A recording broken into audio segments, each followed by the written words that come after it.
Boys and girls, this is the magic door to the wonderful Magic Toy Shop. Hello, I'm Ron Curtis. Hafner's Red Barn, like it used to be. Goldberg's, the money saver. The Bebop Shop, Liverpool, where music is still fun. Oh, Duncan O'Bright, oh, Duncan O'Bright, oh, Duncan O'Bright, oh, Duncan O'Bright. It's happening now at Pincan Mall. Well, hello there, bloody buddies. This is your old pal, Baron Damon, for the Syracuse Nostalgia Podcast. Hello again, and welcome to the Syracuse Nostalgia Podcast, episode number 4. This podcast celebrates the history of Syracuse and surrounding areas. We try to interview local celebrities or business owners or people who have a nice story to tell. With me here is my friend and co-host Ken. Hey, hi Brian. Hi everyone. Hi Ken, how you doing? Doing well. Thanks for having me here. I think the last episode went really well with my former bosses at Sweetheart Market, George and George. Yep. So do you have any memories of your first job? Because we talked about my Sweetheart Market job last time. Yes, you could actually say fond memories, actually, Brian. Oh, fond memories. Fond memories. Short, fond memories. Oh, fond is a good adjective. Yes, I would guess that my first job, quick and clean, was at a Radio Shack, and that was down in an area, and nice, cool, rural, and we're going back, 1,000 years? Yeah, Not just about. But the quick story for that is that I used to go to the Radio Shack because it was like the best thing on earth. They had all kinds of different, devices, clocks, radios, So just about not everything. Just a clever name. They had radios at Radio Shack. Radios at Radio Shack. That's a good idea. I never thought that. And I guess being, of course, growing up in Syracuse was fun to go there. And there's usually a lot of people there at the time. But what was amazing is since we go there regularly, the general manager, or the manager, I guess, was quote-unquote impressed with my attention to the computers. And, of course, they were new then, so offered me a job. And, of course, I'm really young back then, went through the process. And my first day that I was hired to start training, go in, talk to the computers. Someone almost bought one then and there. They said they need a couple of days, them and their spouse, to think about it. And the very next day, the general manager moved to a different city. So, of course, that left me with everyone else, and they had to figure who was going to be the manager there. So, although I didn't stay long, it was a great experience. I learned about the computers. I was going to be the salesman for that, but 3 days into it. You were the guy, when I walked into the Radio Shack, the guy that bugs me and says, "Can I help you?" And that follows me around. And no, that wouldn't be me. Because for the most part, I would deal with inventory and moving things around because I was just in a process of learning. And they had a great structure at the time, too. The problem is that back then, with a lot of hobbyists, they would come in and they would have specific questions, specific needs, because Radio Shack back then used to be a place before Google and YouTube that if you had a question, you could go up to most people that worked at Radio Shack and say, "Excuse me, I have a radio, a ham radio, or I have a radio player, a record player." Was the ham radio. Yeah, so you could Called figure ham, get it? if you had ham radio and you had questions, you could go to Radio Shack, and generally speaking, the people there could help you, and then they could special order and show you what was called the Radio Shack catalog that they can special order. Well, problem was, I could understand computers, but I had no clue what frequency of a timing crystal was, what kind of transistor and an ohm rating was, and I might even be pronouncing these technical things wrong.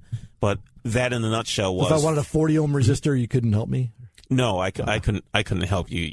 I could use some knowledge from high school with what something was physically or the concept of a technology, but that for me was the first job that I had. Which Radio Shack was this? That was in Nedrell. There was a place called Green Hills Farms. Green Hills, yeah. I hope you remember Green Hills Farms. I certainly do.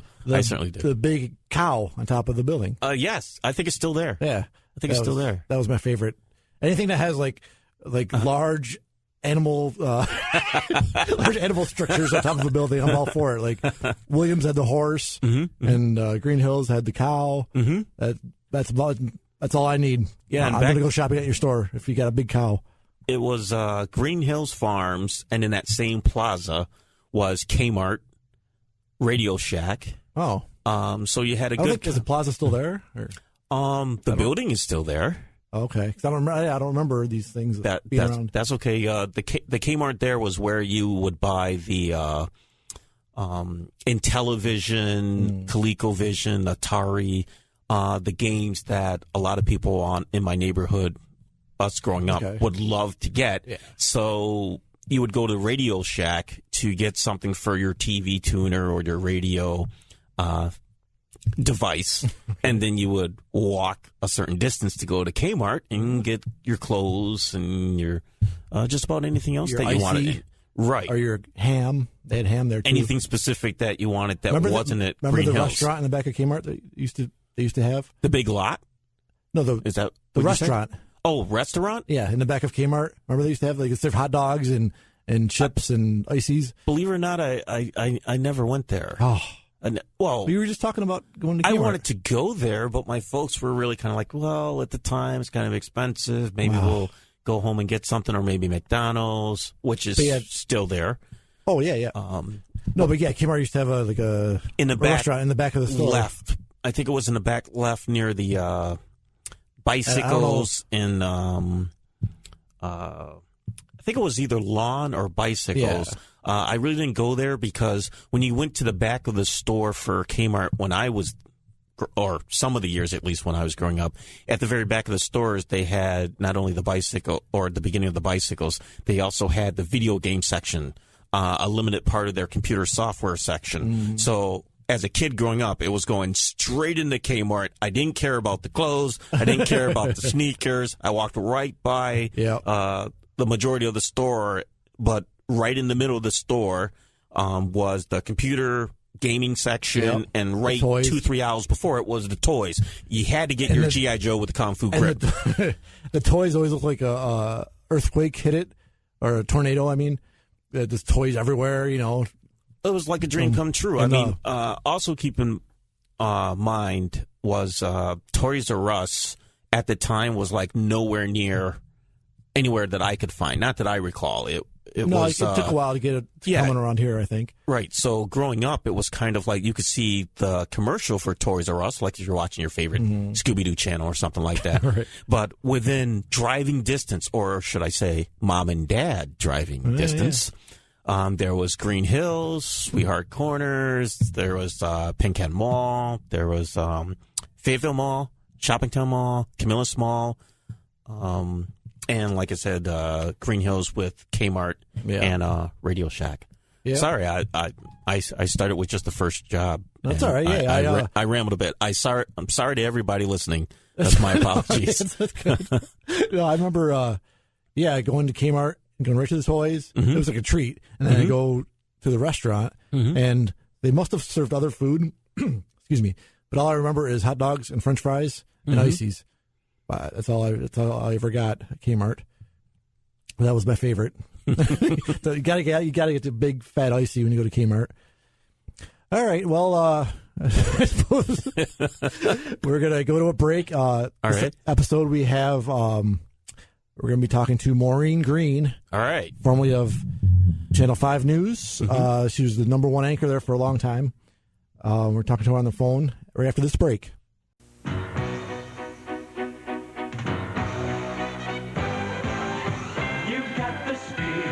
Say you're from Syracuse. Come on, let's hear it. Say you're from Syracuse.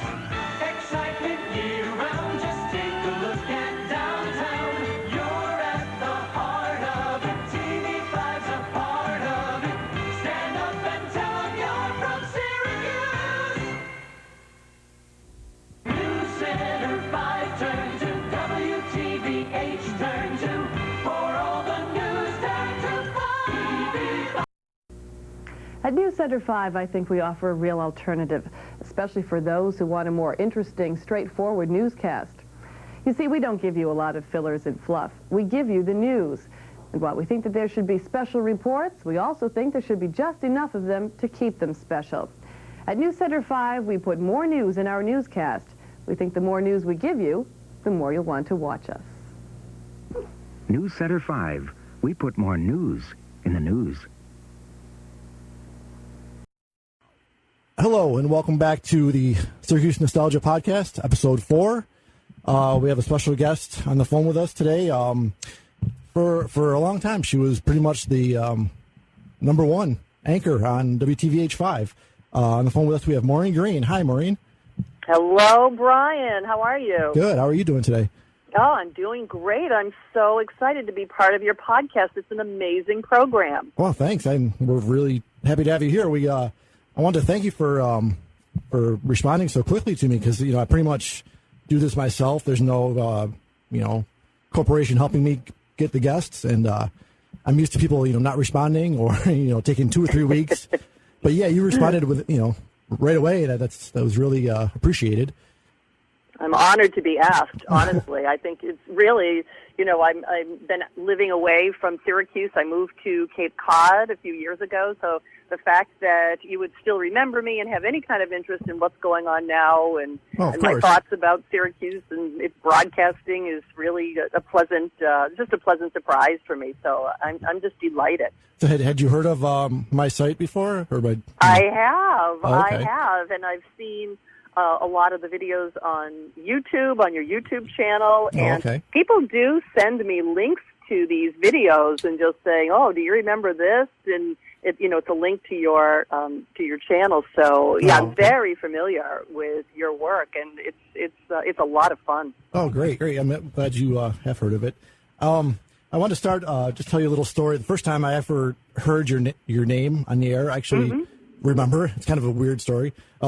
I was 10 years old, and my parents had gotten a Betamax VCR for the first time. It was 1983, and Kiss was my favorite band, and they were at the War Memorial. And so the first thing I ever taped on our big Betamax VCR was the review of the Kiss show from WIXT Channel 9 News. And you were the one to interview them. So... believe it or not, I remember that, Brian. Oh, great. I do remember when they played the War Memorial and that I interviewed them. I do remember that. It's kind of funny. In fact, I remember some of the really early work that I did more than some of the latter work that I did. But yeah, isn't that funny that our paths crossed all the way back then? Yeah, I mean, for the first thing I had on tape, I watched this over and over again, and I always heard. And eyewitness reporter Maureen Green was also there. That was Rod Wood's. Lead into the story. Yeah. Yep. Oh, my word. And that's really old. And, when I was 10 years old, I was really jealous that you got to meet Kiss. And, it was a big deal for me. Yeah, it was fun. It was memorable. I do remember that. That's funny. So, you're originally from Massachusetts, right? I am. I'm from central Massachusetts, which is Worcester. I went to college in Rhode Island, a small school that many people outside of New England had never heard of. In fact, when I went there, a lot of people inside of New England had never heard of it. It was this little Salve Regina College in the Mansions in Newport. But I came to Syracuse to get my master's degree at the Newhouse School at SU, and I never left. They were expanding local news to include women back then. It's hard to believe that there were not a lot of women part of TV news in the 70s. Right. So by the time I got out of grad school in the early 80s, there was a real push from station managers to include women at the news desk. So I got in on an early wave with that, and I really rode it for 27 years, and just had the career of a lifetime. It was great. Did you always want to be in broadcasting? Nope, I had no idea what I wanted to do. Even after I graduated from college, I didn't know what I wanted to do. My father, who was a lawyer and later a judge in Massachusetts, had told me, of course, in those days, your parents told you what you were going to major in. Right. And I listened. So he said, major in liberal arts. He says, I want you to learn how to think. You're going to college to learn how to think. And he said, if you study liberal arts, you'll know a little bit about a lot of things. He said, you can always use a graduate degree to later learn a concentration on, one or two things. So anyway, I got out of college with a liberal arts degree, which qualified me to do absolutely nothing. I moved back home in Worcester. I went into retailing just temporarily, and I was just a department manager for an old department store called Filene's. And then in the process, I had decided through really elimination. I didn't know what I wanted to do, but I knew what I didn't want to do. I was terrible with math and numbers, so I knew I wouldn't be a math professor or probably go into the hard sciences. But I had always enjoyed writing. So, and I was just reading at the time, opportunities for journalism for women in particular. So I just kind of set my sights on that. And I applied to SU's Newhouse School, and I got in. And there I went. Never came back. Wow. Yeah. Until, just like 5 years ago. Because like you said, at the time, there weren't a lot of women in broadcasting, so it had to seem like kind of a risky, venture to go into that kind of schooling at the time. It's funny, though. When you're 23 years old, which is how old I was when I got out of grad school, you don't think of anything as a risk. You just do it, right? I mean, that's true. You never, when you're young like that, you don't really look at the risks, because you always think there'll be another chance. And when you're young, there is. So I thought, well, I'll try this, and what's the worst thing that can happen? It won't work. Well, I'll just try something else. When you're young and you're idealistic, and your whole life is ahead of you, you just kind of close your eyes and jump. So I never really gave any thought to the fact that this is a risky endeavor, sort of an untried and untrue profession for me. I just tried it, and it worked. Yeah, that's great. I mean, it's like the movie Anchorman. That almost seems like what the TV news was like in the 70s. I know it. All those white guys that look exactly the same. Yeah, exactly. How long after you graduated from college? How long before you ended up working for WIXT? So when I was still in school, I had a student internship at Channel 9 WIXT, and they didn't have anything, of course, for somebody after I graduated. I had no experience. All I'd been doing was, like doing a little bit of writing and logging tapes and things in the background. So I needed to get some broadcast experience, and I decided to stay around Central New York because I had grown comfortable there. So I actually got a job at little WMBO radio in Auburn, and I went from being a college night owl to doing the early morning drive news. I think I was getting up at 3:30 a.m. to drive out to Auburn and to get to work for 5 a.m. and be ready with my first newscast, which I think was at 5:30 or 6. I don't really remember. But so I did that. I was so sleep deprived, but I managed to hang on to that for like 5 months. And then it was interesting. Within that time period, I said I don't want to lose my I don't want to lose my foot in the door for TV. So I offered to be a free, unpaid intern for one night a week after my radio job. So that's when I kept kind of hanging out at Channel 9. I figured, they're either going to give me a job or give me the hook, and hopefully they'll give me a job, which they ended up doing. They had a reporter opening, and I was around, and so and I got it. That's great. So that's how I stayed in TV, and that's how I started in TV. So it seems like, from listening to you, and also we talked to Keith Copeland a couple months ago, it seems like they always would start you off as a location reporter. Before being, on the air all the time. So yeah, it's just like earning your dues. You have to know how to, you just have to know how to be in the field, how that works, how you gather news, how you work under pressure, how you work under deadlines, and you've got about a minute and a half out there to do your job and to do it well. And that's opposed to a whole newscast, which back then was just a half an hour.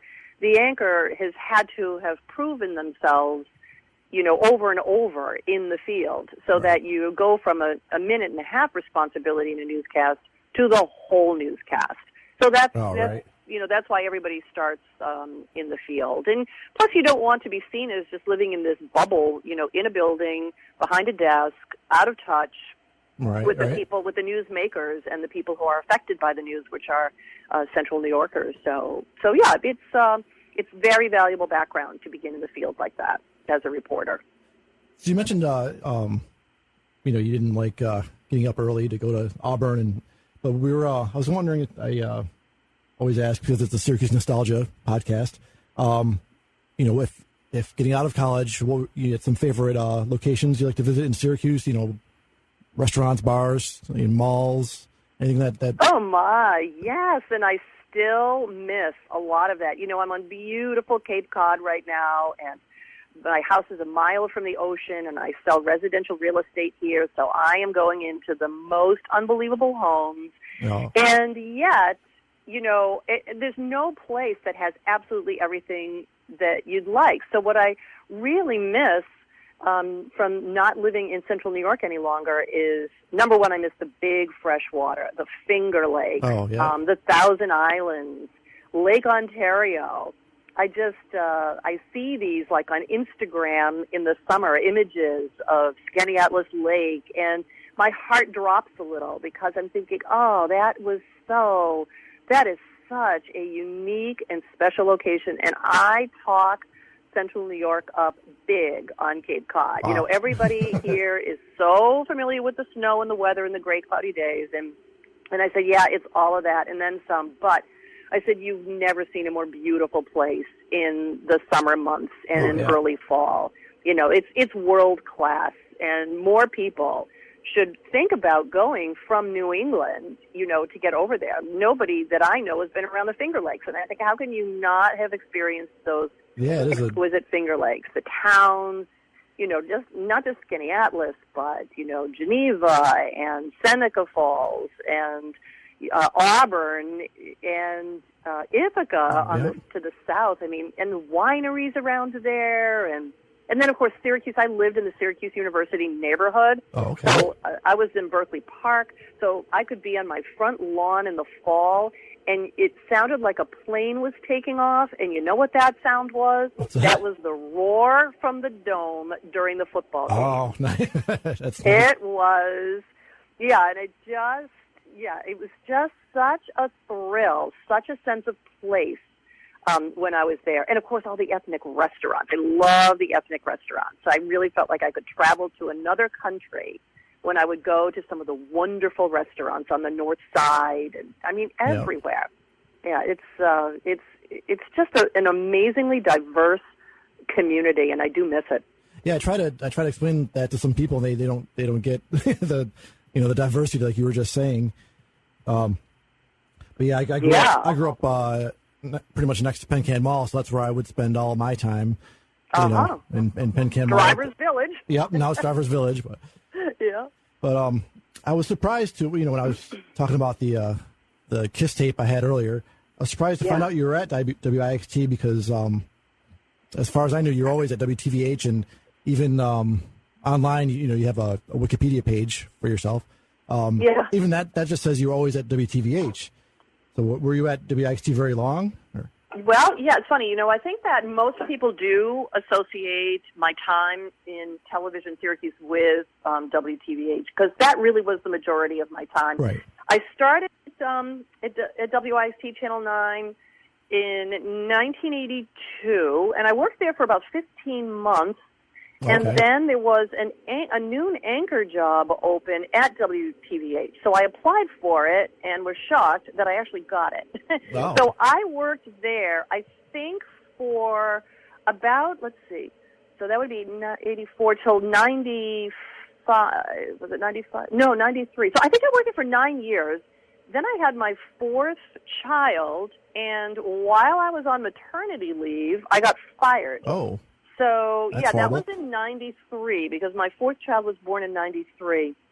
And so I literally had this newborn in my arms as I was in negotiations with both Channel 9 again and Channel 3. I was lucky enough, they both extended opportunities to me.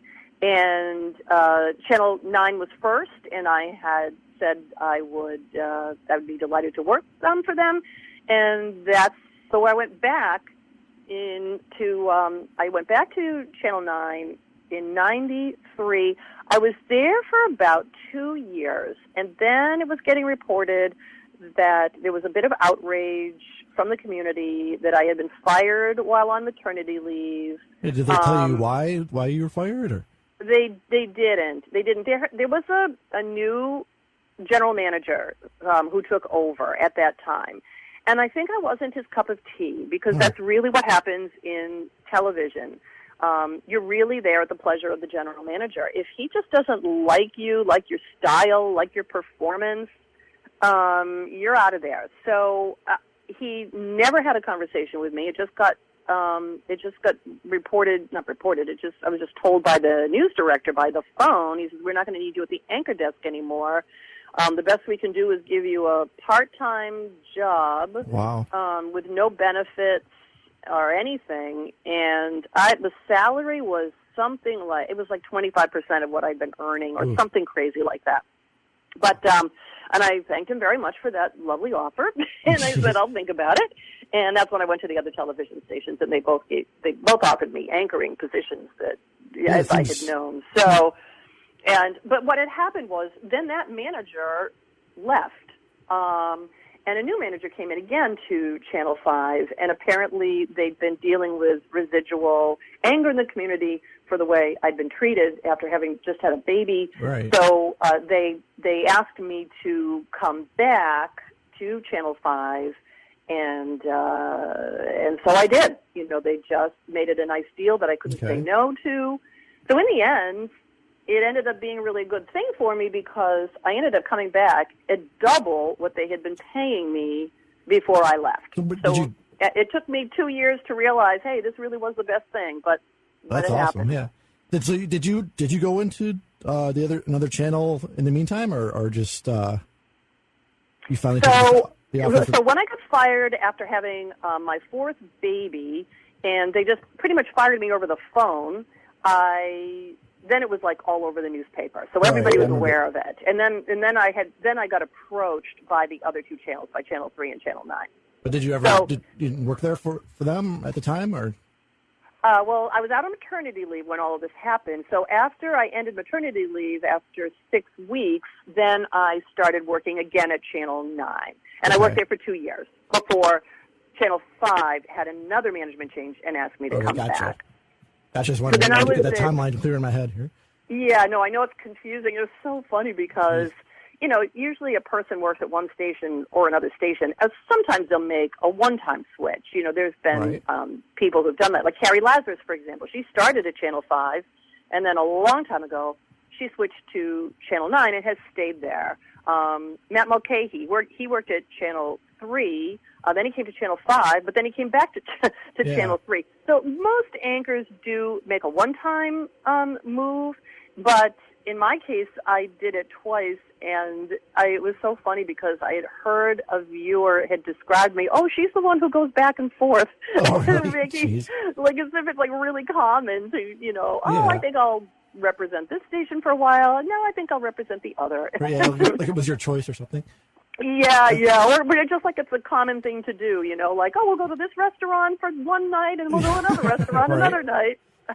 Yeah, I thought that was crazy because pretty much, you know, as far as I was concerned, I was a teenager at the time, but I thought, you know, the two main people on TV were Ron Curtis and Maureen Green, and you know, to fire you just seemed crazy at the time to me. Like, you know, no matter if the manager likes you or not, does you think like public opinion would matter? You know, it's just well, and you know, sometimes it usually does, and sometimes it doesn't. You know, sometimes they'll make an unpopular move. Remember when Ann Curry was dismissed from the Today Show? Yes, and there was a huge backlash against that from the audience who just loved Ann. So, you know, every now and then a decision like that will blow up in a station's face. Every manager hopes it's not going to happen. They hope that, after the initial uproar, that we'll get down to business. But if the ratings are continuing to trend downward over a couple of years, as apparently they did after I was fired from Channel 5, then they realize this is probably the only way we can fix this is to get her back. Oh, yeah. And that's what they did. Yeah, that's fantastic, and especially since you got such a large increase in your pay as well. I want to. Yeah, that was a nice part. Yeah, that was a good bonus. I wanted to ask you about Ron Curtis. If like some memories about working with him and how he was. Oh yeah. Well, Ron, as you remember, was considered the Walter Cronkite of Syracuse TV news. Ron was a smart, kind, and elegant man. He had astonishing abilities, and he could have gone, I really believe he could have gone anywhere in this country, to any market size, anywhere. He could have gone to the network. I mean, he was really special. And when I was working side by side with him is where you really see, you really see his ability. He really was one of a kind for Syracuse. And we worked together for most of his last years were the two of us. Yeah, I thought the two of you had great, chemistry when you worked together on the air, and I think he'd been there about 25 years even before you even started, right? He was there for quite a while. I'm trying to remember now. I got to dust off the cobwebs because, of course, he started before I even arrived in Syracuse for graduate school. But yeah, he had worked there for a very long time. He was started off as the Atlantic weatherman, I think, where he was in like this gas station uniform and gave the forecast. Oh, that's funny. And it was like sponsored back then, and so that's how he started, I believe. But then of course moved to news and everything. The whole product, the whole delivery of television news just got more and more advanced and sophisticated. And Ron followed through with all of that, and he was really the dean of broadcasters for all those years. Yeah, when we were talking to Keith Copeland, he was we were joking that when he and Ron worked together, he felt like Ron was Mr. Miyagi, to his Daniel Karate Kid. Yeah. Yes, right. Yeah, he really was. He was wonderfully helpful and very very involved.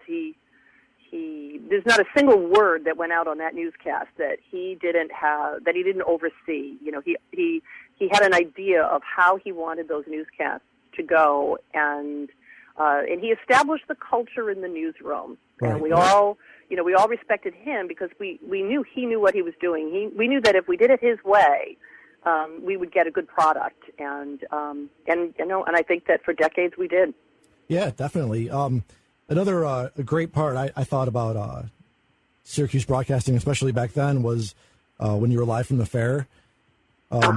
Did you enjoy doing that, or was that more of sort of a pain for you? Or no, I really loved those state fair broadcasts. Number one, because it would take us out of the studio and the building and the cavern with just the bright lights on us, and then we would just be out in the fresh air with all the people, right. And you smell the sausage sandwiches, and you hear the carnival barkers, and you see all these wonderful people who would just stand in line for a long time in the hot sun, just to say hello, just to say, we just want you to know we watch your newscast every day, and they would tell us a very sweet personal story. Like they would say things like, this little girl, she's as old as your Natalie. We were pregnant at the same time, and I heard a lot of that. Oh, that's sweet. Yeah. Just really, really, really a personal connection with people, and then we were reminded that we're not just talking to this inanimate camera every night. We are talking to people. We are in people's homes, and it's a place of honor, and we are to be reminded of that, every single day with everything we did. Oh, yeah. Yep. Yeah, definitely. There's, I wonder if was there any, because you're in front of a live crowd, were there any unexpected or like unfortunate things that happened? Oh, it's so funny that you would ask that. I'm trying to remember state fair specific things. I don't remember anything. I mean, there was always like an animal that didn't cooperate, or there's some kid making a funny face behind you guys or something. Yeah, we get some of that. I mean, but I can't remember, like any one particular thing that that I can call to mind in Okay. that. It's just like every day was just like this live TV, adventure. Yeah, it seemed like it was like really close to going out of control sometimes, especially when you stood in front of people, but it never did. It was. Yeah, absolutely. Or, we were expecting, like, the governor to appear on set. Well, the governor has his own schedule. He's not all that concerned about the Channel 5 news rundown, Right, and right. so they'd be running late, and then we would have to vamp and, just kind of keep stretching for time, and sometimes that could be entertaining, and of course the weather was always such a wild card. We'd be outside, and it would be kind of threatening, but we'd prefer to be outside, but then it start to rain, and then the commercial will, like, frantically moving everything in underneath the hut. So, I'm trying to remember, was it Channel 5 or Channel 9 that had that booth that would have like the pointed top on it? I think that was you guys. The pointed top. Well, Channel 9 had a thing. It looked like a spaceship. It looked like a flying saucer. Okay, that's what I'm thinking of. Yeah. Okay. Yeah. That was like the spaceship. And in Channel 5, we, for the longest time, were in the mini state park, and we had a really nice little. It looked like an oversized shed, but the front was off of it so that we could see the audience gathered and they could see us. Okay, right. And then the New York State Parks Department wanted us out of the mini state park. I don't think they wanted such a commercial application in there any longer. So then we moved outside the Center of Progress building, and then we were just on a deck. But there was like an overhang where we could duck under the weather or duck under the rain when the weather turned inclement. Oh, okay. So you didn't have any walls for a while there. We had, typically we would be on an open deck and have no walls, correct, but only if it was threatening lightning and thunder and rain would we run under that little overhang there to take cover from it. Okay. Yeah, electrocutions do not make for great newscasts. No, I can imagine. We did our best to avoid those. That'd be best for you guys, I guess. Yeah. Yeah, exactly. Then, moving forward a little bit, then we saw Ron Curtis retire in 2000, I believe. Yeah, what's so funny? That sounds about right. 2000, yeah. Okay, then I think it seemed like after that you were like the number one person on WTVH. I mean, they said that my title was the principal anchor, so I would say that I probably had the top anchor chair from then until my second time I was fired from Channel 5, right, yes. which was in 2007. Yes, I was going to ask you about that. That was seemed to be a source of a lot of controversy. Like it was over like a Christmas break or something. Is that right?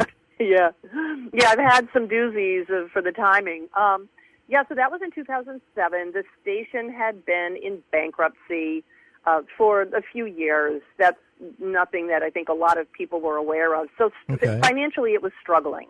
The ratings were going down. I think we had a number of middle management changes. So they would come in from another state and another television market, and they'd say, oh, well, you should try this now on the news. And, of course, those of us who'd been there for a very long time would say, we already tried that like 5 years ago. Yes, but you didn't try it under my management, so we're going to do it. Well, and those things it would never work. You really, bringing in outside consultants and things, there's a limit to how much they can contribute because they just don't know, they just don't know the local quirks of a market. So anyway, we just had a number of changes. They were cutting us to the bone because of bankruptcy. And, rather than investing in the product when they were cutting it, you don't get ratings by putting on a lesser product.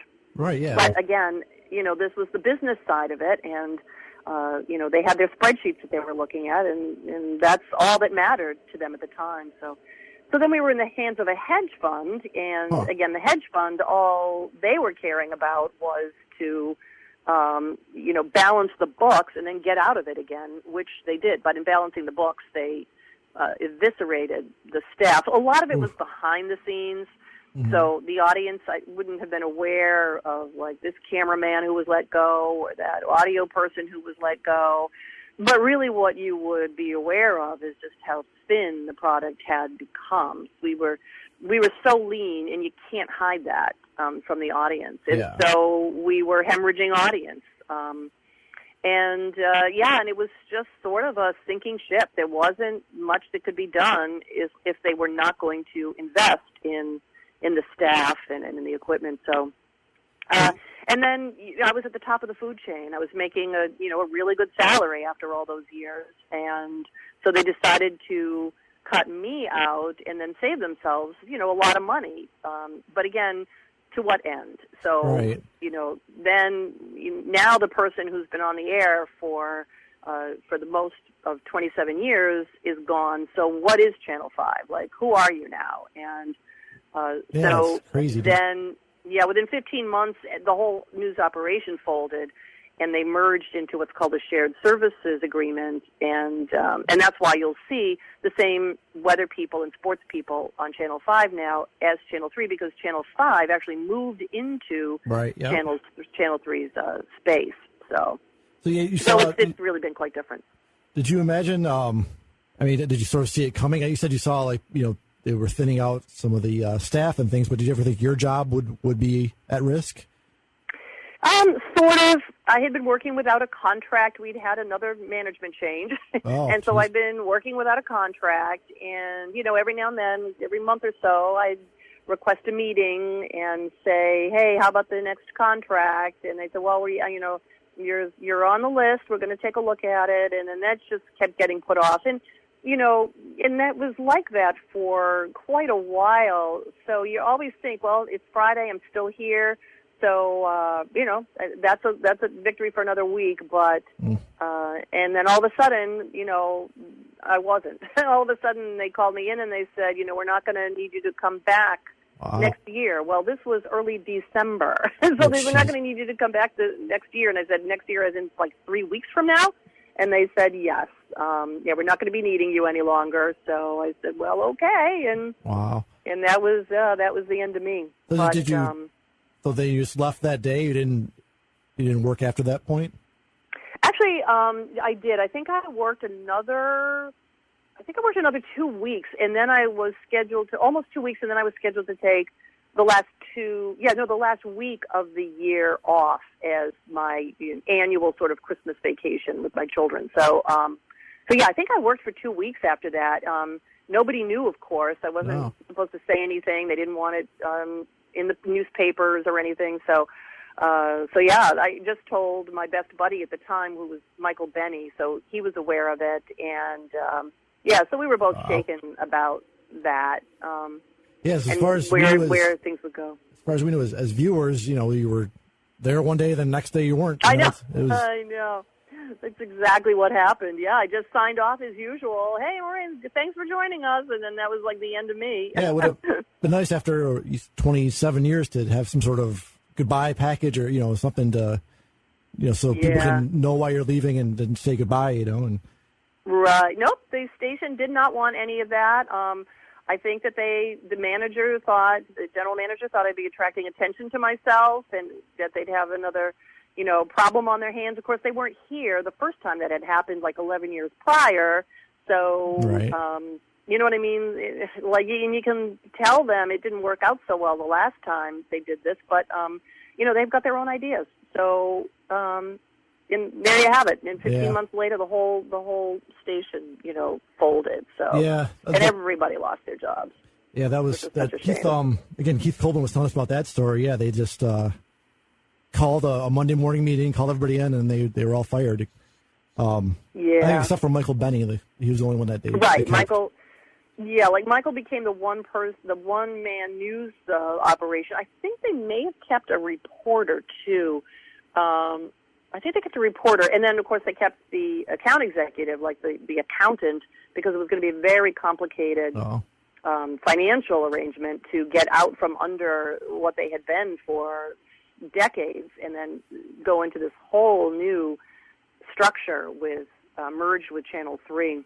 Yeah, that seems really strange. It's like the only local channel around here now is WYXT or Channel 9. Yeah. Right. And because there's 3 and 5 are owned by somebody else.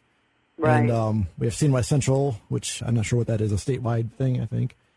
I think what CNY Central is, and I'm really not sure because that happened after I left, but I think CNY Central is just sort of the umbrella for the whole news operation that's coming out of the Channel 3 building, I think.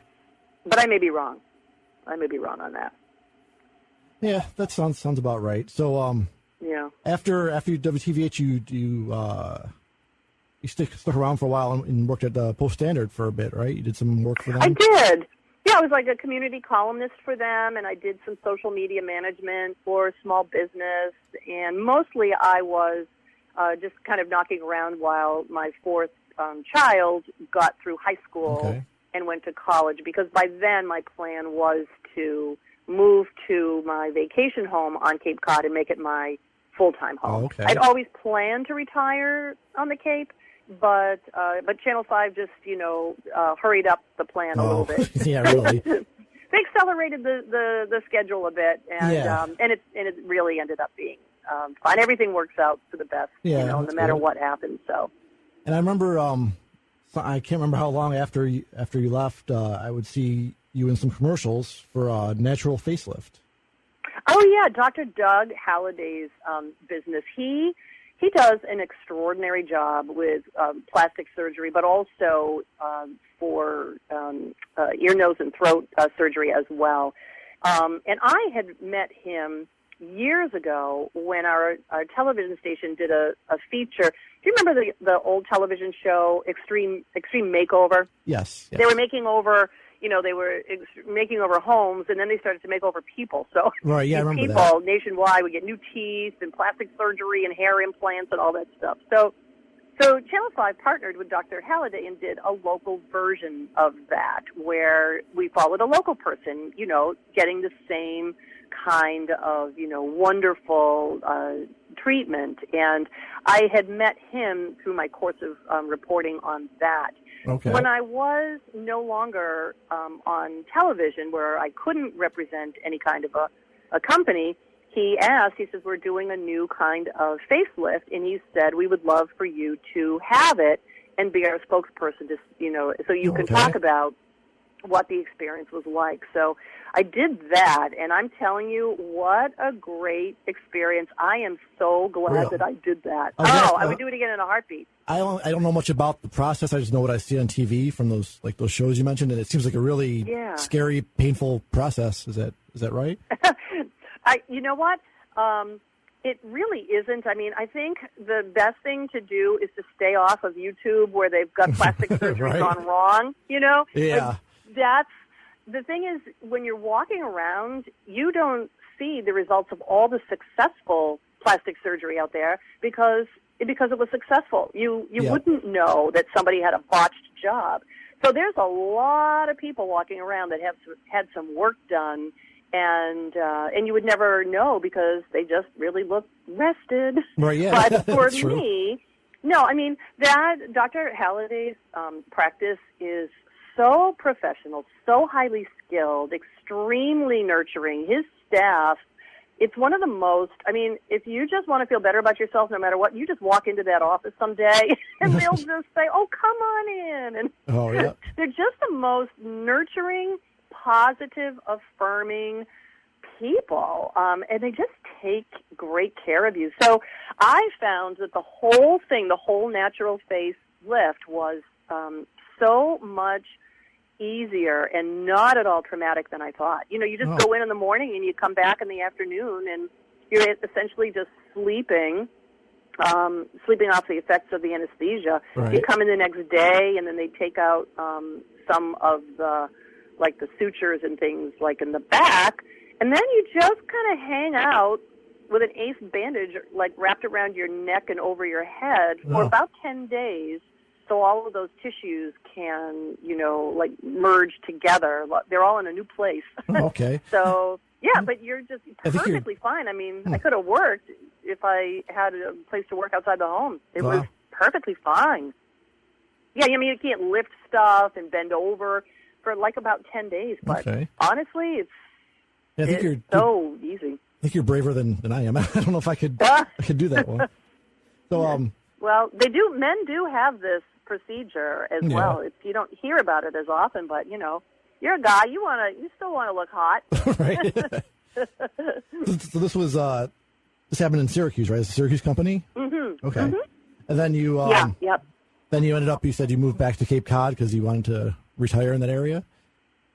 Yeah, I just felt I wasn't going to be on television any longer in Syracuse. And I think without my job there anymore, my career, my 4 children had all flown the coop. Okay. They were all living in other cities, never intending to come back to Syracuse. Wow. So then I was just kind of feeling the pangs of New England again, and that's when I did decide to, sell my Syracuse house in the university area that I loved. I still miss my house, and moved to my much smaller house here on Cape Cod. But it's been a really, really great experience, to be here with gentle winters and beautiful gardens and endless beaches and fried clams. And I can't imagine the weather is as crazy as it is around Syracuse, around there. No, the interesting thing is in the wintertime on the Cape we get blizzards. So you don't get lake effect snow where it's just light and fluffy and gentle and you can pretty much just blow it off your car. The snow that we get here when it happens, we're usually good for a couple of blizzards a year now. Because of climate change, the storms are more intense. But the snow is really horizontal. The winds will, the winds will whip around at 30 to 40 miles an hour with snow. So the snow is horizontal. Drifts can be 5 feet, and then the other side of the house, there's no snow at all. And it's very heavy. The snow is very, very heavy. It's all coming off of the ocean, so it's got a lot of moisture in it. Wow. But we don't get a lot. And honestly, I think my driveway got plowed. Let's see, twice this year. Jeez. Yeah, that's nice. Yeah, that was it. Wow. So now you're, and then the snow is gone. The snow is gone within a week. Wow. After that, so that sounds a lot better than. I wear shoes, I wear regular shoes and regular leather boots all throughout the winter. But I never, I rarely have to wear snow boots here. Yeah, well, that does sound quite a lot better than around here, where it's 5 feet of snow one week and then it's 50 degrees the next week, and you never know what's going to happen. So now you got into real estate now. It seems I'm working with, it's the largest real estate company on the Cape. We really go from the beginning of the Cape at the 2 bridges all the way out to the tip of the Cape at Provincetown. I'm in the Mid-Cape area, right near the elbow. So if, Cape Cod is like an outstretched, clenched fist out into the ocean, and I'm right around the elbow. Okay. So, selling residential real estate and if meeting wonderful people. If anybody's in that area, how can they contact you to Oh, yeah, thanks. Well, I can give you my email address here, and I can also give you my cell phone number, and people could call direct if they have any desire for help with Cape Cod real estate. So my email is mgreen. Yeah? Oh, go ahead. No, go ahead. Yeah, mgreen at kinlingrover.com. But honestly, if you just Google my name, it'll pop right up. Okay. I think it was, wasn't it Maureen on the Green or something like that? Oh, I'm MaureenOnTheCape.com. On the Cape, okay. That's my website and blog. Okay. It's MaureenOnTheCape.com. And my contact information is there. But also, there's a lot of ways that you can reach me. So if you just Google my name, my Kinlin Grover webpage will pop up. My YouTube channel will pop up. But I can give you and your listeners my cell phone number because I do take direct calls for sales. So that is 617-637-6711. Okay. You're okay with that going out on the podcast? Sure. Oh, okay. Absolutely. We're all friends. Sure. All right. Right? Sure. There's nobody listening to Syracuse Nostalgia that wouldn't be kind if they called my cell phone. I would hope not. Then they have to answer to Ken over here, I think. So do you miss the broadcasting part, or are you happy in what you're doing? It's funny. People ask me that a lot. Do you miss being on TV? And I don't. It was a great, great career. It exceeded my expectations in every way. But once it was over, I was eager to learn something completely new, which, again, is real estate and business. And that's been that's a steep learning curve because it's an entirely different set of skills. What I do miss about Syracuse TV are the people. And I miss the intelligence of a newsroom. Right. I kind of took it for granted how smart everybody is in journalism. But we would go into the newsroom, and that is in any newsroom that I worked in, that is a group of really smart people. I miss the gallows humor that we would have in the newsroom. I think that smart people tend to be funny people. Oh, yeah. So some of the jokes and the humor and the quick wit of the newsroom would be just a marvelous counterpoint to the bad and sad news that we were, reading on the desk. So I do miss that, just sort of the repartee with smart people around me all the time. And my buddies. Oh, yeah. My TV buddies. I miss Keith. It's been a long time since I've seen Keith Copeland. And, boy, he's like the nicest person. Oh, yes. Yep. The nicest person on television. Yeah, he was the first guest on this show. So yes, I know. So, yeah, I know. Yeah, he's a great guy. So I guess we'll wrap this up. Thank you very much for agreeing to be on with us. It was a real treat for us. Well, thank you, Brian. Again, it was a treat for me, and I'm honored that you asked. Oh, well, thanks. So we'll take a break now, and we'll be back in a minute. And young adults descended upon the Onondaga County War Memorial tonight to hear the sounds of the rock group Kiss. Eyewitness reporter Maureen Green was also there. The rock group Kiss, now 10 years old, is making a comeback of sorts. It's been 3 years since they toured the U.S. The four-member band from New York City is notorious for its unique makeup and costume. We get up on stage looking like this because we don't want to look like any other rock and roll band. I think it's boring to see a band just get up on stage and plug in the guitar into a little amplifier and charge $10 or whatever ticket prices are going and call that a concert. This audience is young, in the 6 to 24 years old range, something which the group tried to avoid a few years ago and is now accepted as its loyal following. We had some advisors who thought we should cut our hair and try to get more family appeal, and those advisors are long since gone and the hair is back. I think we appeal to everybody who's got enough of an open mind to enjoy themselves without worrying of what other people think of what they do. Kiss is also known for razzle-dazzle and loud heavy metal music. There's a lot of that here. Shortly after 9, the band made its appearance before nearly 6,000 Central New Yorkers.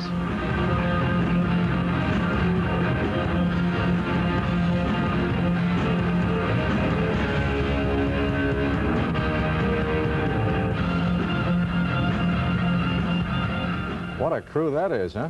Let's take a... Welcome back to the Syracuse Nostalgia Podcast. I'd like to thank Maureen Green for the great conversation. Yes, thanks, Maureen. Yeah, that was above and beyond what I expected. When I contacted her, I was unsure if she would even reply. So that was great that she replied so quickly and was so nice and willing to talk about her career. That was great. Now we have the segment where I play a older song from a local band. This time the band is called Marilyn's Chamber. Funny little story about Marilyn's Chamber. They won the first Sammy for Best Heavy Metal Band in 1993. But at the time, they had stopped being a band for several years before then. So they won the Sammy, and they weren't even together as a band at the time. So it's kind of weird, I guess at the Sammys are just odd anyway. But anyway, this is a song from Marilyn's Chamber from the 1990 album Sex, Bullets, and Money. And the song is called Count on Me.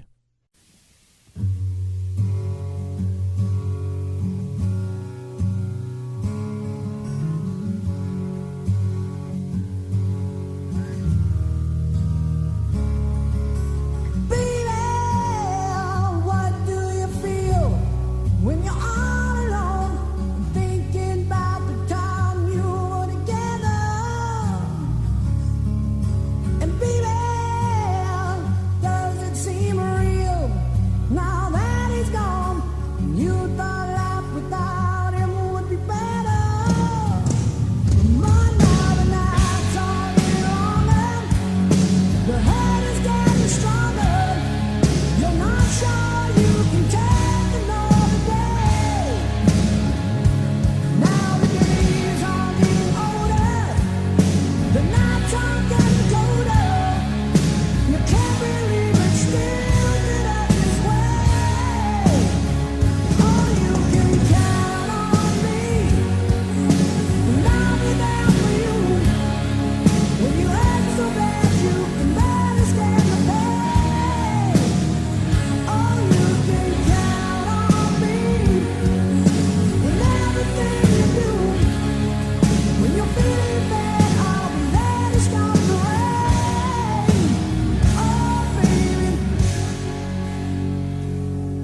That was Marilyn's Chamber with Count on Me. I'd like to thank Maureen Green for being on the show for this episode.